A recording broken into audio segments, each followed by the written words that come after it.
एक बार गौतम बुद्ध एक गांव में किसी सभा को संबोधित कर रहे थे। उसी गांव में एक बहुत गरीब आदमी भी रहता था और वह सभा में आने जाने वाले लोगों के चेहरे देखता था और सोचता था कि जब ये लोग जाते हैं तो इतने दुखी रहते हैं, लेकिन जब ये वापस आते हैं तो इनके चेहरे पर मुस्कुराहट होती है। वह गरीब आदमी वही सड़क के किनारे रहता था और उस गरीब ने सोचा कि भगवान बुद्ध सबकी मुसीबतों का हल निकाल देते हैं, तो क्यों ना मैं भी अपनी बात उनके सामने रखूं। यह सोचकर गरीब व्यक्ति निकल दिया और वहां जाकर उसने देखा कि सभी लोग लाइन में खड़े हैं और एक एक करके अपनी समस्या बता रहे हैं। भगवान बुद्ध उनकी समस्या का समाधान हंसते हंसते कर रहे हैं। उस गरीब व्यक्ति की बारी आई और उसने महात्मा बुद्ध से कहा, भगवान, इस गांव में लगभग सभी खुश हैं, सबके पास पर्याप्त धन है, सुख है, फिर भी मैं ही गरीब क्यों हूँ?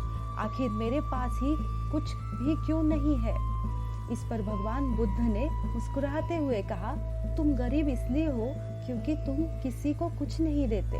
इस बात पर गरीब को बहुत आश्चर्य हुआ और भगवान से बोला, हे भगवान, मेरे पास देने के लिए कुछ भी नहीं है, फिर मैं कैसे किसी को कुछ दे सकता हूँ? मेरा तो खुद का गुजारा ही नहीं होता, फिर मैं किसी को भला क्या दे सकता हूँ?